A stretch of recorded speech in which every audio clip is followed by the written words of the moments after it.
Sorry about that, y'all. Bit of technical difficulties. You know how it is with the world nowadays. But she should be coming back pretty soon. But yeah, she is a pretty pretty funny person. And it was she's definitely a person that we should give her a follow, you know? Give her a follow, let her know that we're watching and we're supporting because we all have to support each other. But for those of you in the chat right now, while we wait on her to come back, um, what are some ideas you guys want to see us do here on the show? Just let us know, and we will definitely take those into considerations and get you up in here. All right, we are back. Sorry about that, technical difficulties. It's okay. Yeah. So I had asked you about the Ashanti situation. So Yeah, you asked me how did that come about, yes, right? yes. Okay, so about it, well, it's been over a year now. It's a little over a year, but sometime last year, I was on TikTok, and I think at this time I had like a dream theory series I was doing, but I kept seeing people stitch this video of this girl claiming to be Aaliyah and R. Kelly's daughter, and I thought, uh, I want to do one because I think I've watched a few other people's like with somebody claiming to be T Pain's brother. It's like a running joke at the time. Hmm. So I back then somebody said, "Yo, you look like Pharrell," so I picked Pharrell and Ashanti, and I sent girl's video, and I was trying to be sarcastic. So I'm like, "Yeah, me too, girl. I'm Ashanti and Pharrell's daughter," and they ran with it. It didn't. The joke didn't. Everybody else's had good feedback, and I feel like everybody else's was like, "You're lying." So it was meant to be funny, but just not everybody got the joke. Okay, okay. But yeah, like for me, like for a few months, I really thought like wow, that actually Pharrell's and Ashanti's daughter. Like it really looked like it. Like it was definitely something very interesting. So when it comes to TikTok, like how would you tell somebody that is completely new to TikTok how to grow? Like how would you teach them how to grow on TikTok? My first step in what I tell people is like don't beg for followers. Like I know it sounds good in the beginning, but I've never done that because if you're entertaining, people will follow you. You find your niche first. Like what kind of content do you want to make and are you interesting? A lot of people make videos and they want people to like, to share, to subscribe, but you got to be interesting. You know what I'm saying? So my word of advice is that one, find your niche. What are you putting out into the world? And be entertaining and don't beg for followers. Okay, okay. For me, like when I first started TikTok, I was doing exactly that. Like, hey, give me a follow and I'll follow you back. But slowly but surely, I just started to figure out like, oh, I need to find something that people know me for.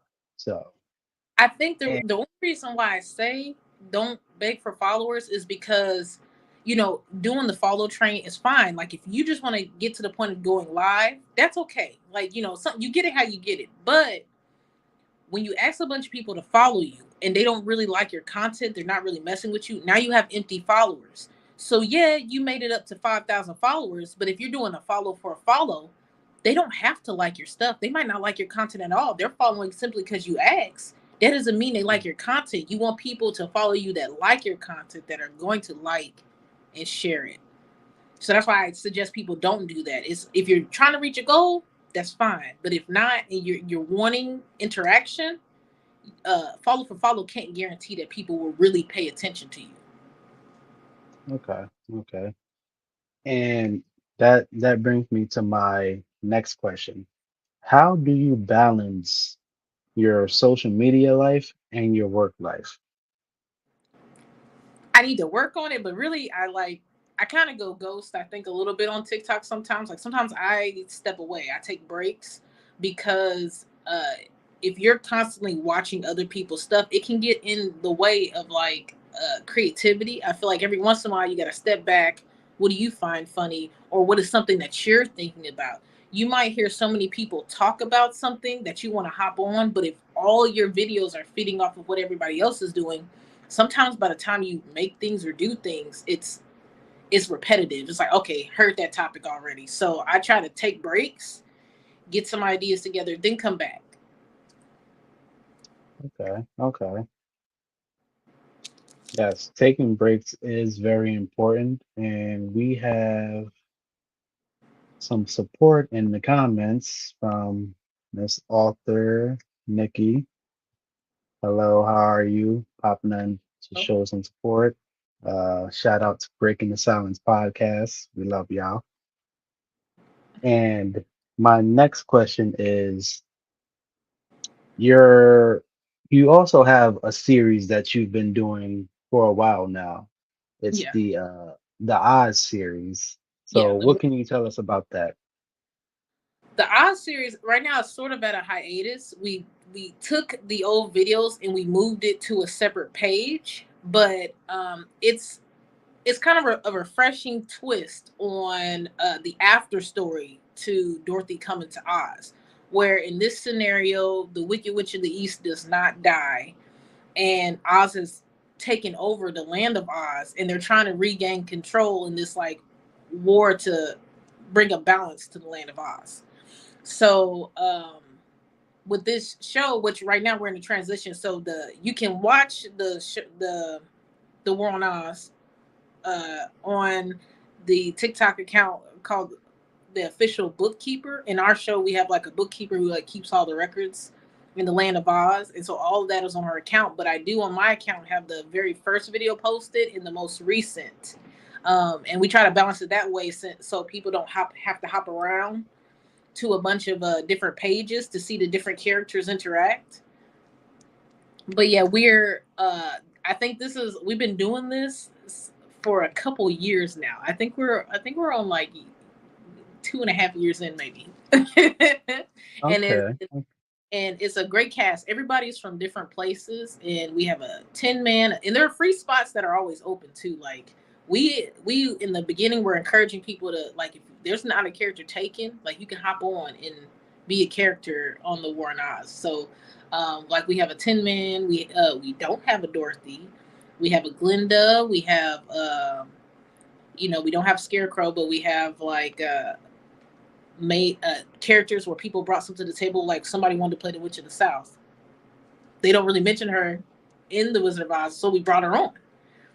So it's Hmm. like it's pretty open ended, and the fun dynamic or twist to the story, which makes it a little bit different, is that you get to watch the back and forth between the sisters. You're actively watching how like siblings they're at odds, but they all can come together on one topic, which is like getting back to Land of Oz. And I think that they have a lot of back and forths and a lot of things that could be talked about or things that you might even find inspiring.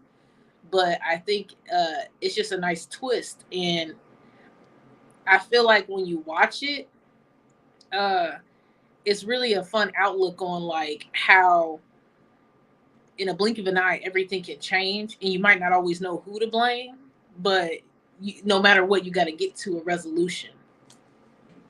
Okay. Okay. So now you said there's open spots in the Oz series. If there's a character that's not filled, you can fill it. So Yeah. go ahead. Well, we do have certain characters that aren't taken. Like I think, for example, there's no Toto. I think in the beginning we had a Toto. Toto kind of the person that was playing Toto, he had a lot going on, so he stepped away, as well as our Scarecrow. And like I said, there is not a Dorothy. The person that was playing Dorothy, she kind of split ways with the group. So we have like main characters, and then I mean, we never had a flying monkey, so Like there are characters that are within the story of the War in Oslo where I'm like, they could be great contributions to add to the war. And really, it's like improving it back and forth what we did before. But this season, as you've seen with the most recent video, where it's the Wicked Witch of the East video chatting Glinda,